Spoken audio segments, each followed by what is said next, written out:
Menopause ni cya gihe umugore aba atakijya mu mihango, bivuze ko aba atagishoboye no gusama. Ubusanzwe menopause ikunda kuba ku bagore bafite hagati y'imyaka 45 no kuri 55.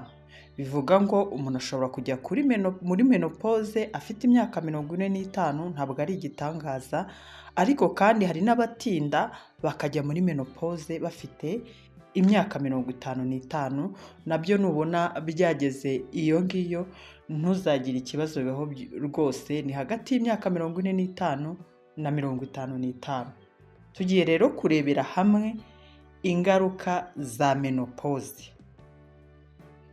Buriya uko byagenda kose, menopause ni igihe cy'ubuzima bw'umugore byanze bikunze aba agomba kuzanyuramo, igihe azaba nyine ageze kuri iyo myaka akiriho, byanze bikunze burya abazahura na menopause. Ni nayo mpamvu buri muntu wese, buri mugore wese akwiye kumenya uburyo bwo kujera icyo gihe, cyangwa se kumenya uko azabyifatamo n'ingaruka azahura nazo. Nta nubwo buriya ari umugore gusa ukwiye kubimenya, n'umugabo we aba akwiye kubimenya kugira ngo azamufashe kuba muri iki gihe nyine kiba kidasanzwe, kiba kimugezeho, kandi nta kundi biba bigomba kugenda, agomba kucyinjiramo. Rero ingaruka ziba ku mugore wagiye muri menopause ni ingaruka zitandukanye. Tugiye kurebera hamwe izikunda kubaho cyane cyane ku bantu benshi. Iya mbere ni ihinduka mu mubiri, physical changes. Ni ukuvuga ngo mu mubiri we byanze bikunze hari ibintu nyine biba bigomba guhindagurika. Abantu benshi cyangwa se abagore benshi bagira ibibazo by'ubushyuhe bwinshi mu mubiri. Ugasanga umuntu arahorana icyokere, kandi mu by'ukuri utamenya aho kiri kuva, akumva afite ubushyuhe bwinshi, akumva kandi ashaka no kunywa amazi menshi, ariko kandi akumva hari n'ukuntu atari guhumeka neza. Inama batanga ni ukwitwararika ku mirire. Ugomba gukora imyitozo ngororamubiri. Nababwiye ko ikintu cyitwa siporo byanze bikunze ahantu hose birangira kigarutsemo. Ikindi kandi bagusaba wowe ugeze muri menopause, ugomba gutangira kwambara imyenda ifasha umubiri gutuza. Ya myenda rwose irekuye, aho wumva umubiri wawe nta kintu kiwubangamiye. Icyo cyari icya mbere.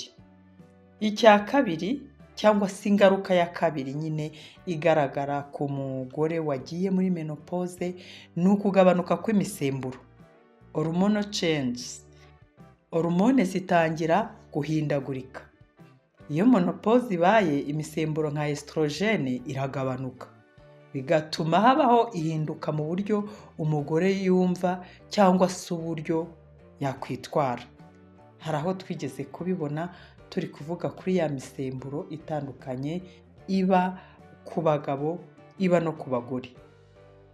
Mu kiganiro muzakirebe nababwiye impamvu umugore asaza mbere y'umugabo, ariko kandi umugabo agapfa mbere y'umugore. Icyo kiganiro niba ugishaka uzabyumve neza, uzasobanukirwa kurushaho. Hano rero iyo imisemburo yagize ikibazo, nta kindi wakora uretse inama nakugira no kuganira n'umuganga ku buryo bushobora gufasha umubiri wawe, haba gufata imiti cyangwa se ibindi byafasha ku misemburo. Igihe nyine wageze muri menopause kandi ukabona imisemburo yatangiye kwidurumbanya, nta kundi nyine wakwegera muganga. Icya gatatu, cyangwa se ingaruka ya gatatu ya menopause, ni ingaruka ikomeye wowe nkurikiye ukwiye kwitaho, nanjye iyantangaje cyane, ni imihindagurikire y'amarangamutima, emotional change. Hashobora kuba guhinduka k'umubabaro, guhangayika, cyangwa se umunaniro mu buryo bwihariye. Ukabona nyine koko byanze bikunze umugore yahinduye cyangwa se yahindutse mu buryo bw'amarangamutima ye. Ahangaha rero inama bakugira n'ubundi ni ukwitabira ibikorwa bifasha kuruhuka neza no kuganira n'inshuti, cyangwa se ukaba wakwegera nyine muganga akaguha inama iyo ubona bikabije. Ariko wicara ubizi ko byanze bikunze iyo wagiye muri menopause na emosiyo zawe zitangira guhinduka. Ikintu cya kane cyangwa ingaruka ya kane ku mugore wagiye muri menopause ni ibibazo byo mu mutwe cyangwa birebana n'umutwe, cognitive issues, ni ibibazo bijyanye no kwibuka. Ahangaha umugore uri muri menopause hari igihe ahura n'ikibazo cyo kwibagirwa rwose, ugasanga arajya yibagirwa buri kanya. Nibikubaho ntuzabona ari ibintu bitangaje, ahubwo burya nyine ni uko aba ari igihe cyabyo, nta gitangaje kirimo. Gusa icyakorwa ni ugukora imyitozo yo guteza imbere imitekerereze rwose, ukajya mu bintu cyangwa ibyo usoma, ibyo ureba, ibyo ukora byose akaba ari ibintu bigufasha kurushaho guteza imbere imitekerereze yawe. Kandi ikindi ugomba kwihatira gusoma, ugasoma cyane, kuko ibintu byo gusoma bikungura ubwenge, bigatuma iki kibazo cyo kwibagirwa kidakomera cyane ku muntu ugeze muri menopause.